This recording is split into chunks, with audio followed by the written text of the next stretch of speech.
camp, decided to try and bring Mandik's body back to Camp 4. They were joined by Frederick Strong and Jahan Beg, and another Pakistani Hap, who had initially been hired to help the Serbian team, but had been released for reasons no one could quite figure out.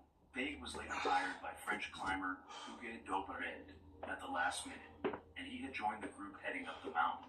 However, Beg was already showing signs of exhaustion and anxiety, adding a layer of concern to an already precarious situation. As the group prepared to lower Mandik's body down to Camp 4, Strang began to notice Beg's increasingly erratic behavior. Beg seemed disoriented, first offering to help in the rescue, then refusing, and moments later returning to assist again.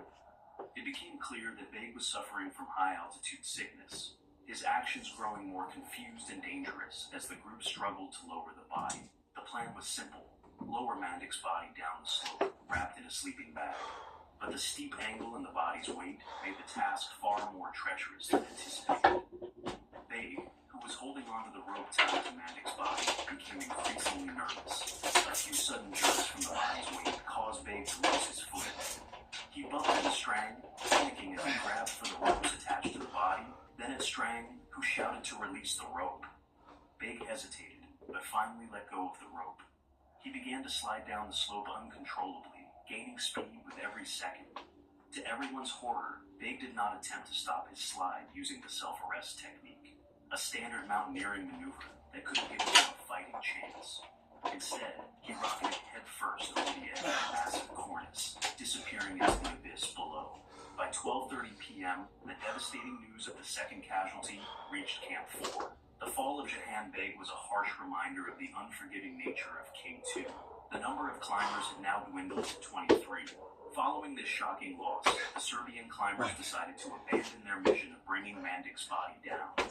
Instead, they wrapped it in their country's flag, anchored it to the mountainside with an ice axe, and began their descent back to Camp 4. Strang later reflected on the situation, stating that had he known Mandik was already dead, he would never have risked his life in an attempt to bring him down. It's an unspoken rule in mountaineering. When a climber is immobile, trying to move them can often result in further tragedy. Nicholas Rice, a climber with the French team who had been delayed, also made the difficult decision to descend at that point. The death of Jahan Beg underscored the perils of attempting to move the dead or in. The team's morale was shattered, yet the summit still called to those who remained. At the back of the line, Wilco van Rooyen, Cas van de Gebel, and Gerard McDonald grew increasingly frustrated as the group's progress slowed to a crawl. In such a high-altitude traffic jam, there was no way to move faster than the slowest climbers. Pemba, an experienced mountaineer climbing without supplemental oxygen, watched in dismay as an exhausted Korean climber took nearly an hour to move just a few paces up the rope. As the group finally made it through the traverse and out from beneath the overhang, it was already 2:30 p.m. They had lost 6 crucial hours in the bottleneck, but the lure of the summit was too strong. None of the climbers turned back. As they approached the final pitch toward the summit, doubts crept in. The ropes were questionable at best. The trailbreakers had found a section of climbing rope made out of 8mm cord, left behind from the previous season. The line had spent a year exposed to the brutal elements and intense ultraviolet radiation at 27,000 feet. But it was all they had. Norwegian climber Rolf Bay, grappling with the difficult decision, chose to turn back just 100 meters below the summit. However, he urged his wife, Cecilia Skov, and their friend Nessa to continue the ascent. As they pressed on, Bay waited just above the traverse, keeping a watchful eye on their progress. Tragically, Cecilia later witnessed her husband being swept off the mountain during a sudden icefall. Now, only 22 climbers were left. The first to reach the summit was Alberto Zarain, a Basque climber who had set a blistering pace. He summited at 3 p.m., later encouraging the Norwegian team that it was only an hour more to the top. One by one, the climbers reached the summit, each arrival a mix of exhaustion and elation. But by the time the last climber, Marco Confortola, made it to the top at 7:30 p.m., the day was already fading. The sun was setting, and darkness was rapidly descending on K2. By 8:30 p.m., the mountain was shrouded in darkness. The descent was about to begin, and with it, the true horror of the day's events would unfold. Among them were Van de Gebel and Hugues Dobared, who began their descent from the summit around 7:30 p.m. Hugo, noticeably sluggish and disoriented, struggled to keep pace. The lack of bottled oxygen had taken its toll on him, and the realization that he might not have enough to make it back to Camp 4 weighed heavily on his mind. His porter, Meherban Karim, who was last seen at the summit, had mysteriously disappeared. Hugo signaled for Van de Gevelle to go ahead of him, perhaps sensing that he would only slow him down. As Van de Gevelle carefully navigated the treacherous bottleneck in the dark, he suddenly heard a thud and a tumbling sound. A human form hurtled past him, plummeting into the abyss below.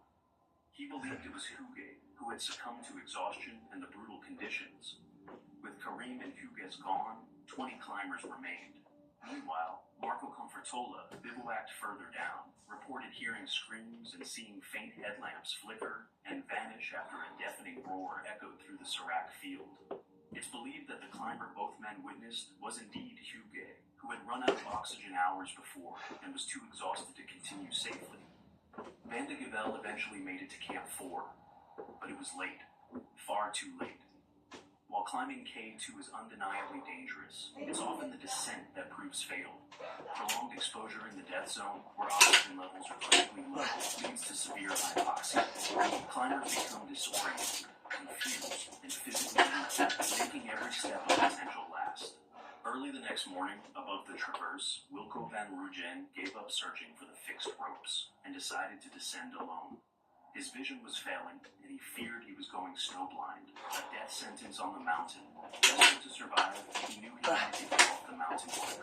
Confortola and McDonald, however, found him immediately. As Van Rooyen descended, he encountered the remaining Korean climbers and their guide, Umik Bolte.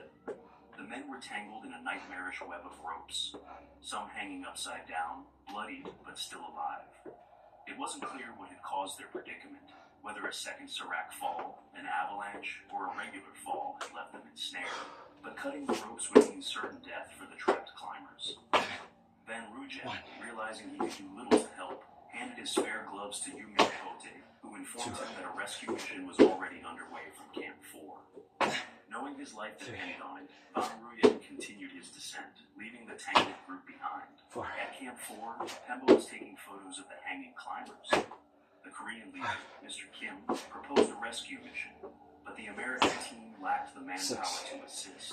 Determined, Mr. Kim sent 2 Sherpas, Sering Bote and Pasang Pote, to rescue the 3 Koreans and their guide, who was their relative. Later that morning, Confortola and McDonald reached the Korean group and worked tirelessly to free them from their ropes. Confortola managed to grab a radio from the hanging Sherpa and called for help, stating that he was too exhausted to continue. The Koreans were at least repositioned into a more comfortable state, though they remained entangled. Confortola, his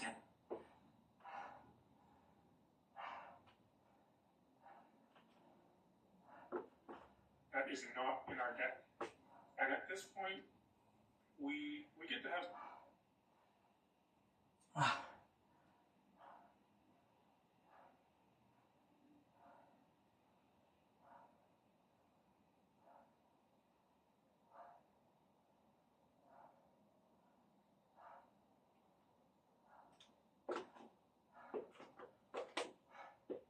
provides us with invaluable insights to do exactly that. That's why we reached out to them to sponsor this video. In fact, reading this on Ground News, I can see only 10 sources covered it, which goes to show how overlooked this subject is. What's more, less than 10% of the outlets were from government sources. One might suppose governments don't want to talk about complications at home.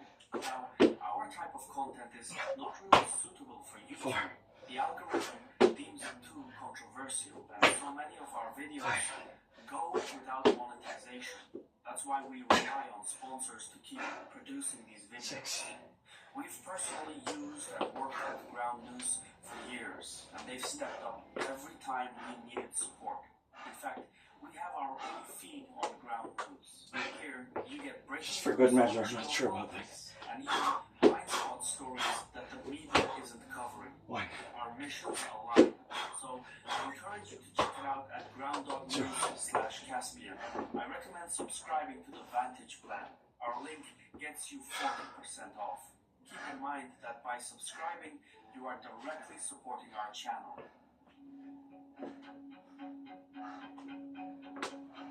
Not long ago, Britain was considered one of the world's most prosperous nations and a prime destination for skilled professionals seeking to advance their careers. Today, not so much. The state is under incredible socio-economic strain, more so than people realize. 3 back-to-back geopolitical shockwaves have left it with a colossal debt: Brexit, COVID, and the Ukraine war. The catalyst, however, dates to 2008, when the financial crisis introduced long-lasting effects. Like everyone else, Britain was deeply injured, but the way it handled the fallout set it apart from the rest of the developed world. After borrowing roughly £141 billion to bail out British banks, the government opted for austerity measures instead of investing in fiscal and social policies. There were no significant tax cuts or minimum wage increases. There was no inflation control, no housing assistance, no job creation programs. You get the point. For ordinary citizens, the consequences were devastating. Real household income dropped and then flatlined for the next 15 years. In economic terms, this is known as a lost decade. For added perspective, in 2007, the average British household was 8% less prosperous than those in Norway and just 6% behind those in the United States. In the years following, the deficit grew substantially. Today, British households sit 20% behind Norway and 16% behind the US in terms of real income. This drop in living standards is felt vividly among the middle class. Real household income is a fundamental driver of economic activity. It encourages consumer spending and improves living standards, all of which contribute to economic growth. In Britain, however, the government prioritized corporate interests above all else. But even here, in the corporate world, the gains were mostly short-term. The productivity rate was left on the back burner, and no significant investments were made in this domain. For context, increasing productivity is one of the most efficient ways to grow an economy. But, contrary to popular belief, improving productivity does not mean working harder. Instead, the point is to boost economic output without increasing the amount of work. So, when an agriculture-driven economy switches to manufacturing microchips, productivity increases because the tech industry is more profitable and has greater margins. Ergo, the workforce is getting more out of it for the same amount of labor. That's why Japan is turning farmland into factories. It adds to productivity and ultimately improves the economy. In the UK, productivity output per capita debilitated after the 2008 crisis due to a lack of investment. This chart by the London School of Economics puts things into perspective. Before the crisis, productivity was growing at nearly 2% annually. After the crisis, however, it weakened substantially, changing a trend that had been in motion since the 1980s. The British workforce now has the second lowest productivity rate among the G7 economies, whereas before the 2008 crisis, it was second only to the US. The simultaneous effects of sluggish real household income and low productivity explain a lot about the performance of the British economy. It is essentially fighting for its life. Britain's last decade happened so casually, so indifferently, that none of its political parties acknowledged it, let alone addressed it. There was no political discourse on this subject that was affecting millions of households. But it was a crisis nonetheless, and so the discourse expressed itself in the form of Brexit. However, the uncertainty over Brexit made a bad situation even worse. It had a particularly sharp effect on direct foreign investment. According to the Bank of England, Brexit reduced investment by 25%, measured from 2016 to 2021.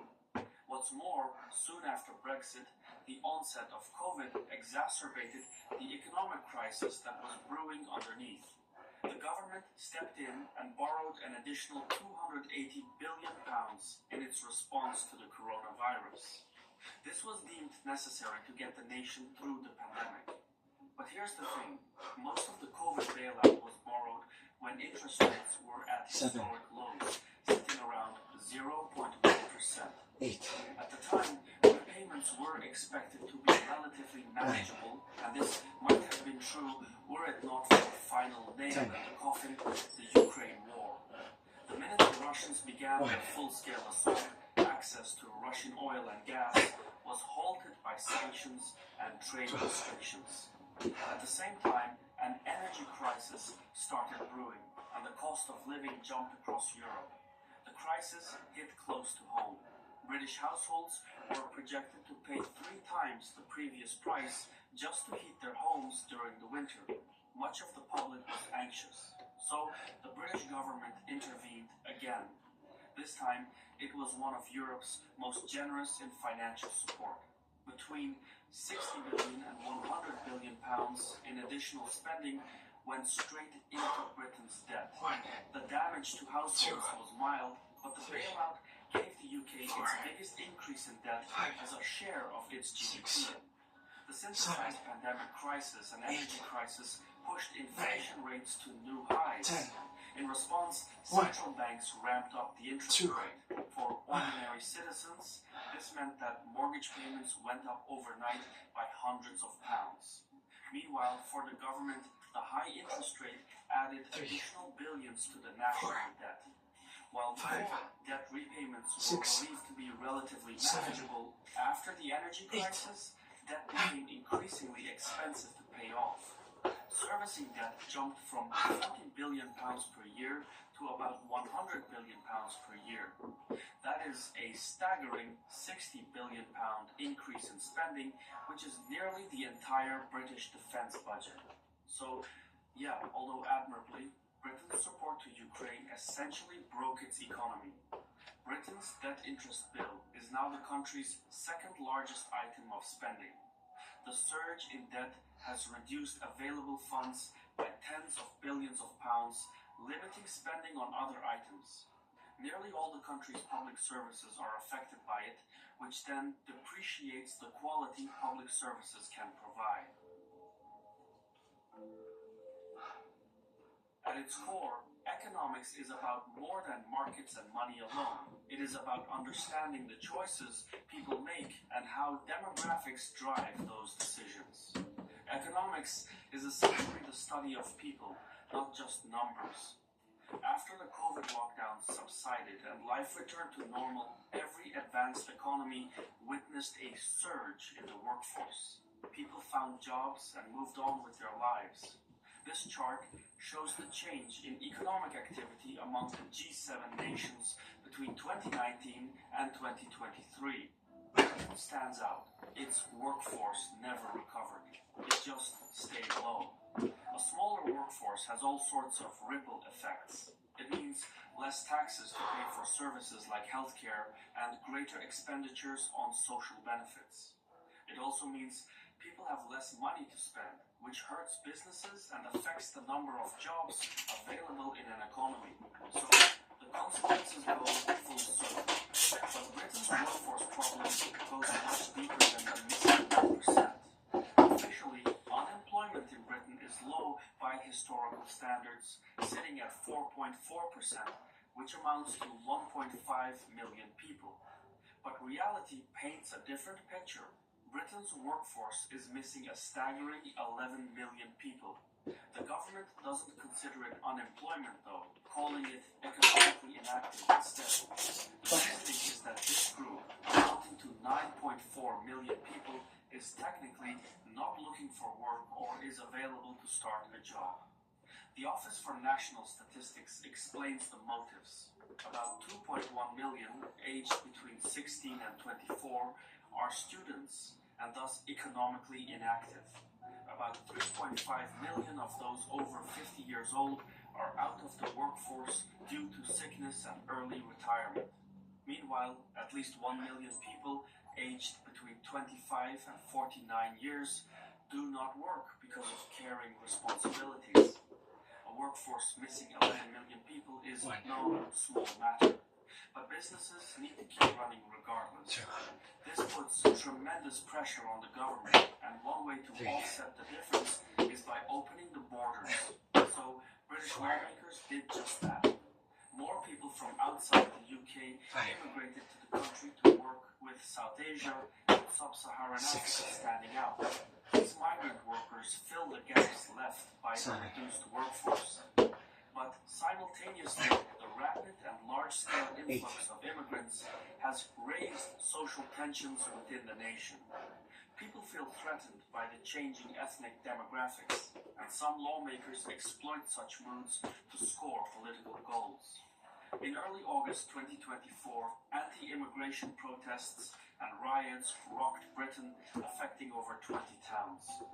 While the riots have peaked, addressing the origins will take much longer to fix. In its entirety, Britain's economic chronicle, marked by a continuous decline, illustrates how one crisis triggers another and yet another, and ultimately leads to a chain of events from which there is no immediate relief. This is the bed that was made, and now people must sleep in it. On the plus side, every nation goes through ups and downs, and the UK is no exception. London is still one of the wealthiest and most innovative cities on the planet. Eventually, things will get better. But until then, Britain will function like a third world economy attached to London. I've been your host Shirvan from Caspian Report. If you approve of what we do, please leave a comment, hit the like button, and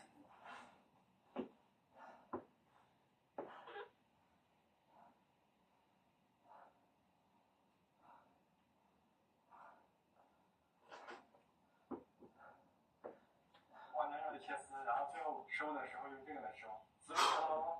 哎呀，这会不会真把它抽了嘛？这个我特别感觉不这个给这个根本，然后再切一点，小伙子吃。哦，这两个都多了点了。然后拿来放的是差不多，我的真多。这个牛肉呢，我们先把这个鸡骨切开，要不然咬不。这就人家还加出去，但是吃难吃。这样我咱手，把水那个就是一干，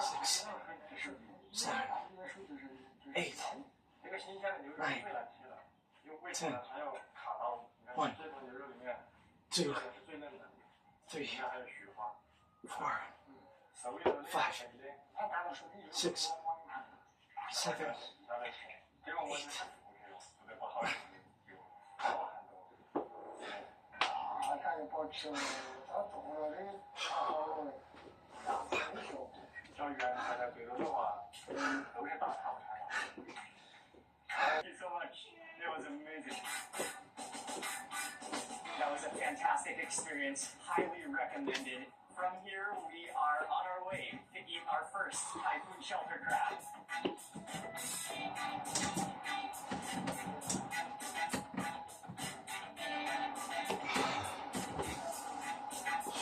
I'm very excited. This is going to be an incredible meal. This is the place right in here. He's the main chef. Main chef,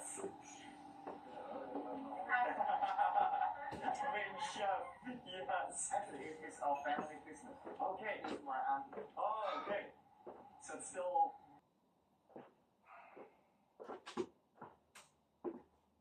I don't even know, man. I lost count. Pisses me off. Oh, welcome to Hinki Seafood. This is a restaurant with a lot of history. They're famous for their crabs, especially their typhoon shelter crab, but they make an original family recipe that still comes. Well, actually, we're going to hear about a story from Eugene, the son of the owner, and it's still a completely family restaurant. We're going to hear a little bit about the history before we eat the crab. Along with the crab, we're going to have razor clams. Those are huge razor clams. The vermicelli goes on. Garlic oil. Oh, that's a lot of garlic. And it goes directly into the steamer. Here's the crab, guaranteed fresh live crab.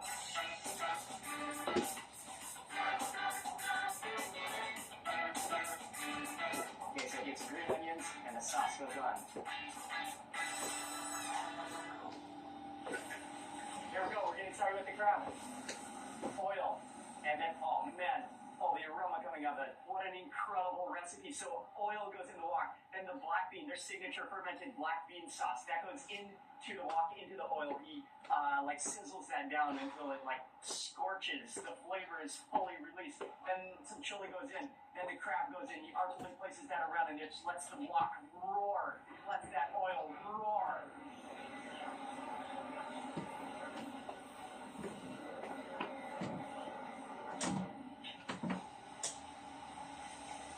The amount of heat coming out of that wok. Look at the way that crab has turned orange, golden orange. The chilies, the black beans just scorched perfectly, unleashing their full flavor.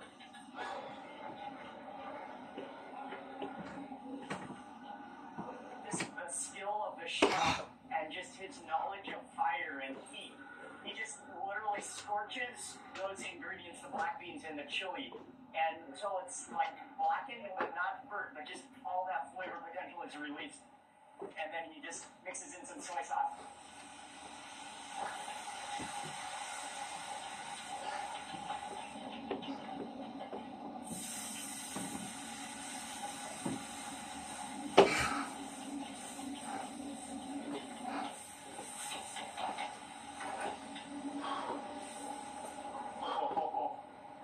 Oh, that's on fire.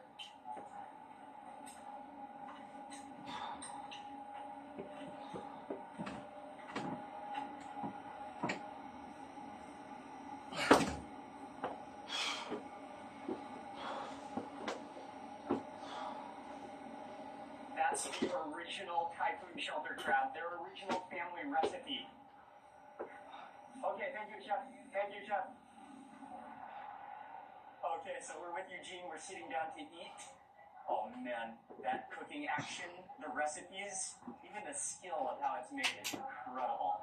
Eugene said we should start with the razor clams in front of us. Nice, okay. Oh man. Those are some of the biggest razor clams you'll ever see. It's huge. Okay, here. You can see the way the vermicelli noodles, mungay noodles, you can see the way the razor clam is kind of like sliced up in there. A lot of garlic and that sauce.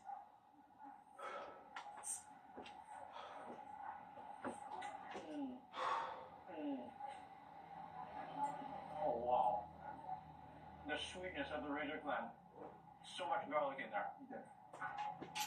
Oh, that's delicious. That's so good. One of the things that overloads just so much is the flavor of the seafood really, it doesn't cover up the flavor of the seafood. You taste the freshness of the clam, but just that saltiness of the soy sauce and the garlic. We actually marinated the soy sauce ourselves. That sauce is so good. So good. It's a flavor you would never get tired of, I think. I'm blown away by the razor clam. We haven't even started the crab yet. So this one is actually the original Typhoon Shelter crab. Eugene, can you tell me a little bit about the history of this dish, especially from your family? I heard that your grandfather started cooking these crabs, and this original recipe back from 1957. Can you tell us a little bit about your family history and this dish? The whole story started in 1957 when my father and his partner in small doing their business in operating shelter.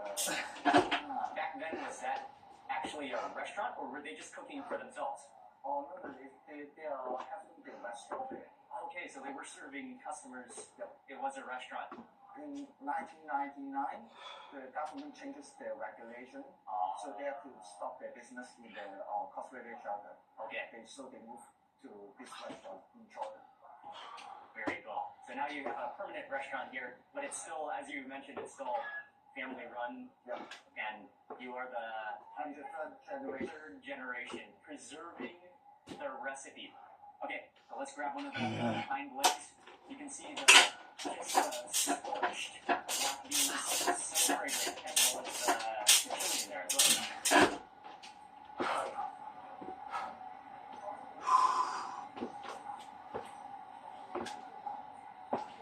Wow. Oh man, that's good. The way it's been deep fried, you can actually eat some of those like connective shell pieces because it's so crispy. The meat on the inside is so sweet and juicy. Oh, and it's just like it's not overly spicy, but it has this little spice that you can feel on your lips because of that chili that he added in. Customer actually can choose different spicy level. Oh, really? Okay. Okay. Oh, I love that. I think one of the techniques with this is you have to really know how to control the oil. Let's go for the claws. It's pretty huge. Oh.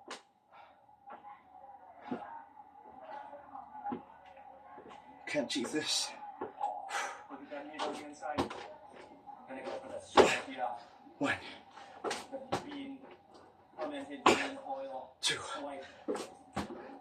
Okay, there we go. 3, 4, 5, That's incredible. Unbelievable. 6, So extruded. Just collapses, falls apart in your mouth, and then just 7, embedded with that chili oil. Splattering. 8, Oh, that's so fat. 9, The flavor of it. It really is 10, outstandingly tasty. 1.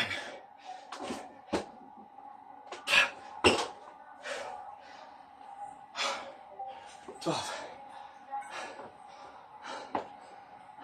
Wow. Sensational. Yeah. It is so good. What a recipe. Now that is a way to fully respect a crab with flavor. I mean, this is the original recipe. But nowadays, most people that, if you ask somebody, your average person, most people will think that the original typhoon shelter crab is this mountain of garlic. But that's actually not the case, and it has a really unique story.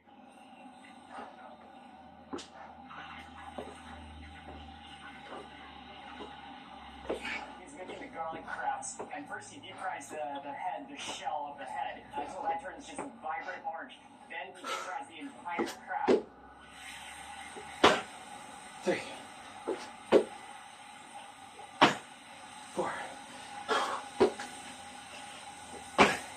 5, That's a lot of garlic going in. 6, That's 2 spatulas. 3 spatulas 7, of garlic going in. 4 spatulas. 5 spatulas. 8, I don't know how many cloves or heads of garlic it is, but that's some of the most garlic you'll ever see in a single dish. And now he's just stir-fried that together, added in some seasoning, some ground chili, a little bit of sugar, I believe. Oh man, the aroma of the garlic is unbelievable.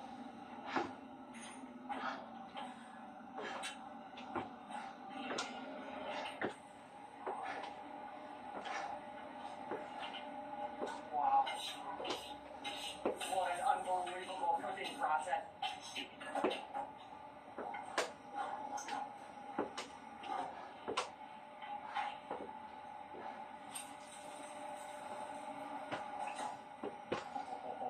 a lot of garlic. I think we should try it first, okay? We're gonna start with one of those legs again. Look at just how much garlic. I mean, typically when you pick up a piece of crab or something that has garlic on it, all the garlic comes off. This 20, clusters. 1, 2, 3, Again, it's incredible. 4, And it takes such skill to make that, because it's so 5, easy. I've tried to fry garlic and fry onions or something. It's so easy to get burned. They don't know how to control the 6, fire, especially the whole fire. If you just sit out at the perfect moment, something crispy. And so fragrant. Again, the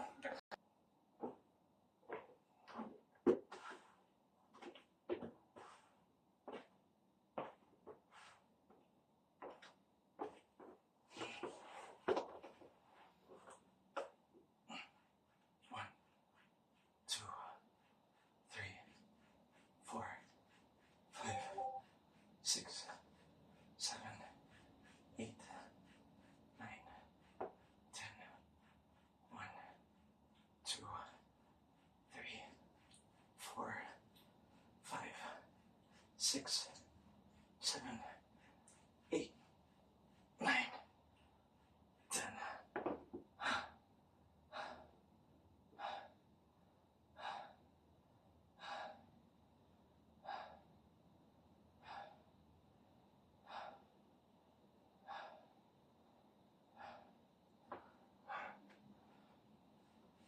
One, 2, 3, 4, 5, 6, 7, 8, 9, 10.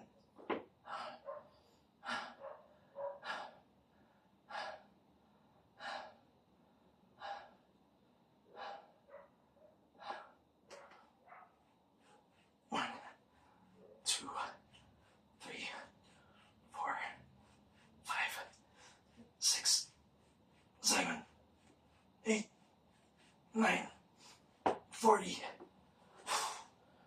Okay.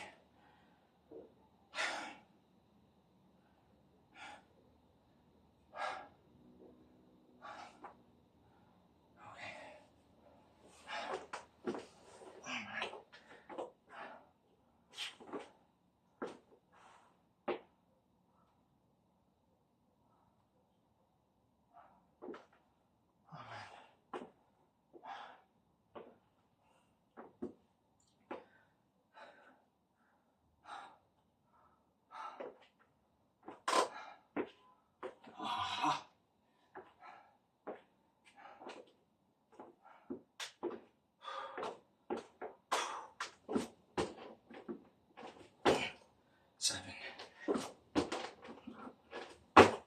8, 9, 30. 1, 2,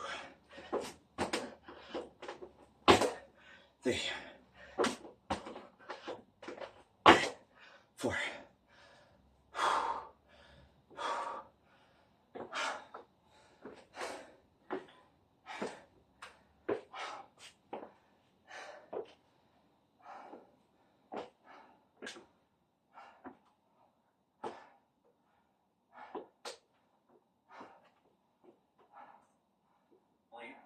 As your grandfather made.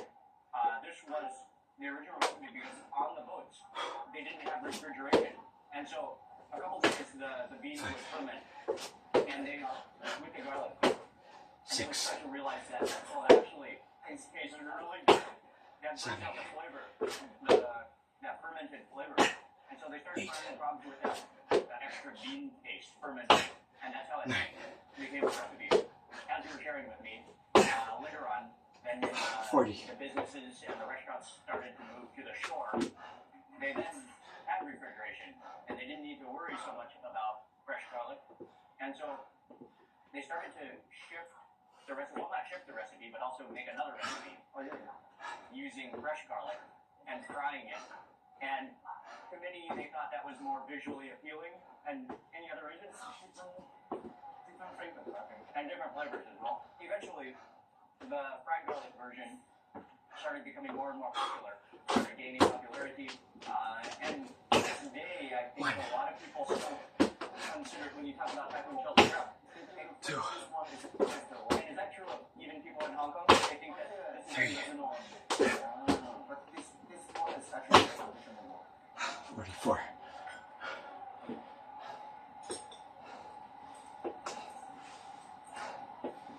There's 20 more. Have to be the fluffiest fried garlic you'll ever taste.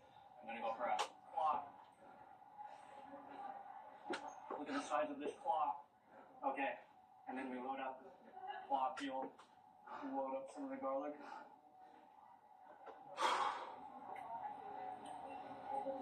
Be careful, don't cut your. Okay, yeah. If you go too big of a limit, it's like.